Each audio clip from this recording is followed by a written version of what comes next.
Hello, I'm Kathy Bissell. Welcome to the Golf Show 2.0 recap of the third round of the PGA. Gary, it was almost exciting today. Scottie took a leap up the leaderboard, but he almost went to the woods. What do you think? For a second there, I thought you said Dottie. It's like Dottie Pepper did what? No, Scottie Scheffler. Well, that's entirely different. Yeah, we were headed for a crazy Kentucky Derby, 20 horses heading into the final turn finish, and then Scottie played the last five holes in five under and put a bunch of guys out of their misery, Yeah. probably. So it was somewhat of a Mongolian reversal, but Well, it the was pretty. Mongolian, I thought that was Scottie was exciting. Everybody else kind of got yeah, leveled by the golf course. they got beat up or something, or they didn't have, as the people I used to work for at Landmark Land used to say, they didn't have the want to. So you got to have some want to probably to do it. Well, you gotta have the know how to have the you gotta have the know how. Well, that's true. It's not their attitude was bad. It's just that golf course was demanding, and the greens got really fast today. Some of those shots that anybody was above the hole. It took off. Colt Knowles said something pretty good. He said even though the golf course doesn't look anything like Augusta, it shares the traits that the whole fairways are wide. There's a lot of rolling terrain. The greens are very undulating and Yeah. fast, which is Augusta. So, Well, and that's what Johnny Harris on Golf Channel, the Live From show. I don't know if it was Monday or Tuesday. He was on their program and he said when they designed their course and built their course, they wanted it to be every bit as good as Augusta. And George Cobb, the one who designed it, and he designed the par three at Augusta originally. It's probably been modified a couple times since it first debuted, but well, so I've that's got to say, I'm not a fan of a major championship having two drivable par fours. As exciting as they may or may not be, it's not that exciting when Bryson DeChambeau's hitting a three and Rory are hitting three woods onto a par four green, and everybody in the field taking a pop at it. And I don't know. I mean, there's birdies are being made, well, but I think it's at about the only less place there will be than a major. it doesn't seem like major championship to have two reachable par fours. Yeah, but you always like major championships that are like having your teeth pulled or like fingernails on a blackboard. I And I like don't. major championships that require shot making so the best players can Oh, I do too. separate themselves. And when you have really thick rough where nobody can do anything, that's Right. an equalizer. When you have mud balls where I skill's agree. not involved, that's an equalizer. When you They have were. Go ahead. drivable par fours that everybody in the field can reach, that's an equalizer. You're setting yourself up to not identify the best player. I But agree. luckily, Scottie Scheffler saved their Overcame ass.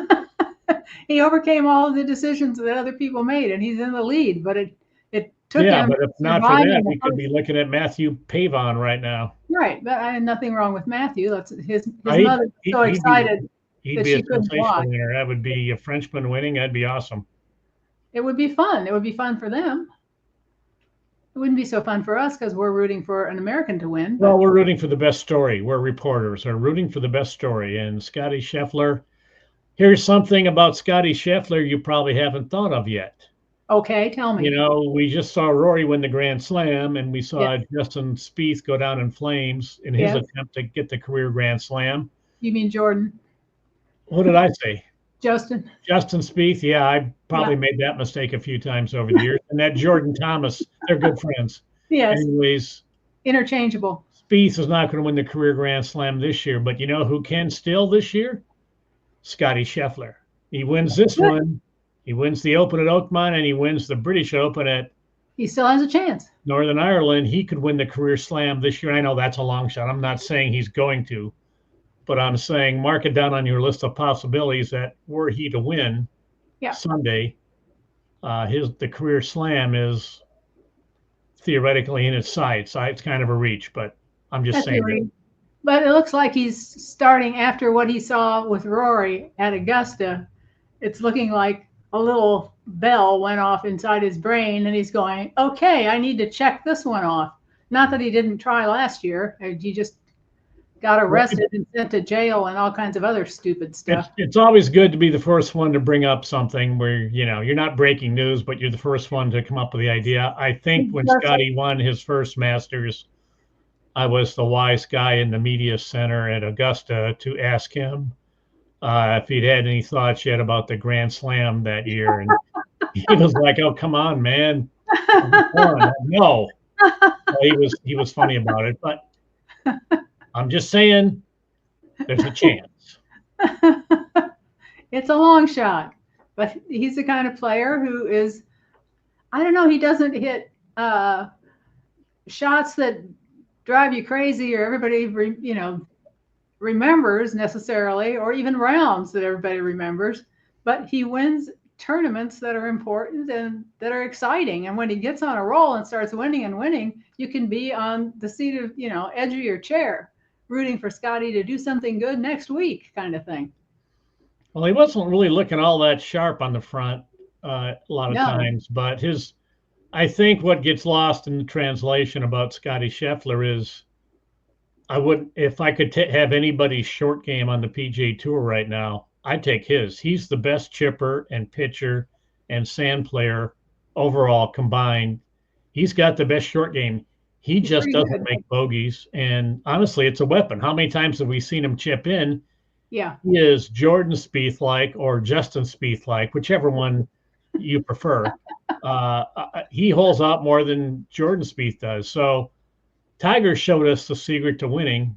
Secret to golf is don't make bogeys, because then if you do that, you're never going to shoot past score. And Scottie, he threw a couple up there today because he wasn't playing great, and it's a major. Conditions are tough, but he minimizes his mistakes and his bogeys generally, and he can reach the par fives, and if he has a good day with the putter. And we saw some other guys make runs at him. One thing is at the start of the day, I'm pretty sure we weren't expecting. I had to write them down to make sure I don't forget them. We weren't expecting Noren and Davis Riley to be right on his heels, although I did pick Davis Riley as my dark horse before the tournament. But to be fair, I did that for absolutely no reason. I just what is it that Fred Couples calls them? It's not a dark horse. It's what? Fred Couples once famously said on a week when he didn't think he was a contender, he said, "I'm only a dark shot this week." Well, dark shot Davis Riley's right there. And Alexander Noren from Sweden had hamstring surgery, and he hadn't played from October till February. So here he is out of his element in a major right at the end. He's in the final pairing, I believe. He's like 42 years old or something, right? Yeah, and he played great. So I don't know. There's two guys you didn't think would be there, and John Rahm sneaked up, and DeChambeau would be there if he hadn't messed up. But that's the point. Is in a major you can't mess up, and that's what Scottie is good at, not messing up. And I don't know why he is so good at that, but he is. I don't know if it's mental strength or what. I mean, if Scottie had done what DeChambeau did at 17 and hit it in the water, he would have stuck a wedge up there to 3 feet and made bogey and minimized the damage. Oh, okay. And DeChambeau made a double, which is only one shot. But the point is that one shot makes a difference at the end of the 72 holes. I think it's a lot harder to play scientific golf when it's blowing 20 to 35 miles an hour and there's gusts that cannot be calculated. They can be calculated, but it takes them a long time. Bryson, where he can't. It's not an exact science when it's windy like that. So you can calculate it, but that doesn't mean that you can hit a shot that overcomes it when you're standing in the middle of a fairway and you don't have a computer at your disposal. Well, that said, he played a great round and he gave away 3 shots at the end for really no reason. No reason, yeah. Otherwise, frankly, otherwise he'd still be 3 shots behind. So we could probably. Are you ready to look at? I mean, what do you see happening on Sunday? Go ahead. I'll let you go first. I see Scottie Scheffler. What? I see Scottie Scheffler taking this giant. What do they call the things that you roll out asphalt with? Boy, you have a way with words, lady. I can't remember the name of the darn thing. It's not a road grader. We call them steamrollers. Steamrollers. I see You Scottie might call them Scheffler hair curlers. I don't know. becoming a human steamroller, and just very slowly, because those machines never go fast, especially if you're stuck behind them or you've got to wait around traffic, and just kind of rolling slowly through the course and just annihilating everybody. He just keeps going and going and going. And I think Brandel Chambly and Paul McGinley picked him at the beginning of the tournament, and it looks to me like they were right. Well, I don't know how they were able to foresee the number one player in the world winning a major championship. That's Well, stunning. it didn't look good after the first day. You have to admit that. He kept coming back and coming back. I mean, he was 2 under You can't win it on day one, and I know. the wet conditions, I think, messed with him. Obviously, Yes. he was one of the biggest complainers.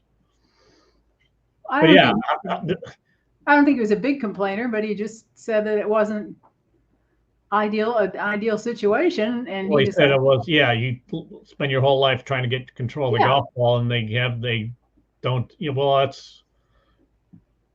they play live, clean, and place all the time on the PGA Tour, and these right. guys who used to play real golf, the ball down, have forgotten how to do that.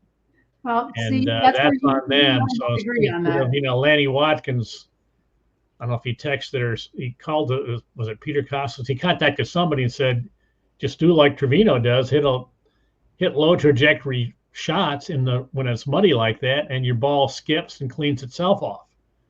You know, that's how you play when That's you're old playing the ball school. down and it's wet. But these guys aren't used to that because they never have to, because life on the Right. PGA Tour is a Just live lot of free. limos, free Yeah. lunches, and Yeah. preferred parking, and live, clean, and place on a regular Yeah. basis. Exactly. But it is hard to see anybody. You've got you're spotting the number one player in the world 3 shots if you're Alex Noren. Yes. And if you're not Alex Not a Noren, great who are thing to you? be. But here's my traditional exercise going into Sunday's final round of any Yeah. tournament. No matter who's leading, just draw a line through the leader and pretend he doesn't exist. How does the leaderboard look then? It starts Right with now, one. if you do that, you've got 10 players within 3 shots of Alex Noren, which is anybody's ball game. Yeah. So if Scheffler somehow goes wrong tomorrow, people who right now you don't think have a chance, they just picked up 3 shots. They're right back down to the -4s. That includes Adam Scott, Matt Wallace. No, Keegan Bradley's -5. He's right there. Yeah. I mean, everybody's right. John Rahm, DeChambeau's back. I mean, he's still in it, but he's got to shoot 8 under probably to keep up with Scottie, and Scottie's not going to go out and try to shoot 64. No. He's going to go out and hit a lot of fairways and a lot of greens and see what happens. So yeah, exactly. And we're living in the JT Poston era, so I wouldn't rule him out either. He's a North Carolina guy, and he is. He's I think he won 3 times or 4 times on the tour. He's won some lesser events, but he's won. He's won. He knows how to win. Yes. I like Davis Riley. He's a good looking young player, or a good yuckin' lung player. I can't speak. He's a dark shot. He's a dark shot. I like Davis Riley. I like his chances better than Alex Noren. Even John Rahm is going to have to have another great round. He didn't even have a good putting day. Adam Scott is 4 under. That would be something. I don't think it'll happen, but it would be something. He's pretty far past having won anything, but John Rahm isn't. And no, John Rahm could come back and do something he tomorrow. shot, I think, 66, and he did not have a good day with the putter. So 67. My leaderboard over here. Right, he bogeyed coming in. That's right. Well, so 64 is out there, maybe 63. The PGA, the one thing about them, they know what makes a good TV show, and that's birdies and eagles and car wrecks. Yes. So I would expect the pins to be easier on Sunday, leading to more birdies and eagles. And well, hopefully they aren't on the front part of those greens that have all the false fronts, where they were several times, and people would hit them pin high or close to pin high. I think we call those falsies. Huh? I think we call those falsies. Would you? I'm not even going to have that conversation with you. But they, Johnson Wagner did a couple of segments about that on Golf Channel, and he would throw the ball where it would land on those greens, and it would roll down like 10 or 12 feet, with the course being like a sponge, so soggy wet like a sponge. And he said when it's dry, that thing's going to roll down 30 feet. Well, we have yet to see anything roll down 30 feet, but they were drying out today. I think they'll be pretty dry and firm tomorrow. I think we'll see some difference. So my point is, they want to have a good TV show because, as I've said for years, all the majors, including the Masters, have now become TV shows first. Yes, Golf tournament second, and the PGA is smart enough to know that, and they've been doing this for years. So I think they're going to make the course more scoreable on Sunday because they want some excitement. That's why I couldn't figure out why they didn't play Lift, Clean, and Place on Thursday. And I know you go into like apoplectic shock when I mention that, but I just would have been a better TV show is all. I was on a radio show this morning in Charlotte where one of the hosts suggested there's only really 3 or 4 holes where the fairways are in low areas. He said, what if you just played Lift, Clean, and Place on those 3 or 4 holes? Yeah. It's like, well, I've never heard anybody even suggest that before. That's pretty smart. Somebody's liable to forget what hole they're on and break the rule, but the Dustin Johnson at Whistling Straits, you're asking for trouble when only certain holes have it. But yeah, that's the point is, that's an innovative idea that I don't think should be dismissed. But well, we don't need it anymore, I don't think. Although, did it rain today? It didn't rain there today. They just had thunderstorms or something? I wasn't watching the weather there this morning. I kept getting emails that they had been. They went to 3-somes instead of 2-somes and went off both tees, and but that's what they had. Really windy, and they had a delightful, just about a 6-hour round, I believe. I know the first time was 250. So yeah, it's the way it goes in golf these days. Well, listen, we better get off before. All right. Well, you have to pick if Scottie Scheffler's not going to win. Who's going to do it? You have to pick somebody other than we're both picking Scheffler to win, but we have to pick somebody. If not Scheffler, then who? Or you can look at it as who's going to win the B flight. Either way. Jon Rahm. Just because he's the next good player, closest to Scottie, and if not him, it's a toss-up between. I'll say there's 2 guys who impressed me today, and that was Siwoo Kim. Yeah. Who, boy, can he play out of bunkers? And if Johnny Vegas has had 2 straight days to choke, and he's hanging around. Yeah, he hit a terrible short putt on the last hole today, and he's got some issues with the putter. But he started out bogey, and he didn't blow up. He was in there till the end. So those 2 guys, I mean, I can't rule them out, but I'm taking Davis Riley as the guy who. I would go with Bryson, just because. Well, you already went with Jon Rahm. How many guys are you going to go with? Well, you said if not him, then who? I'm giving you. Yeah, you said Jon Rahm. I do think it would be Jon Rahm. Now you said Bryson. So which is it? Jon Rahm first. I think Bryson is going to feel like he's so far back. He's going to have to take more chances. And that's liable to lead him into making a number. But he played great today. I wouldn't rule him out. And so we find out tomorrow. We just spent 10 minutes stating the obvious for you people. Okay, until next time. If there is, as you say, next time. Yes? You're being next time, I'm not so sure after this episode. This might have been the ending. This might have been the final nail in the camel. Okay.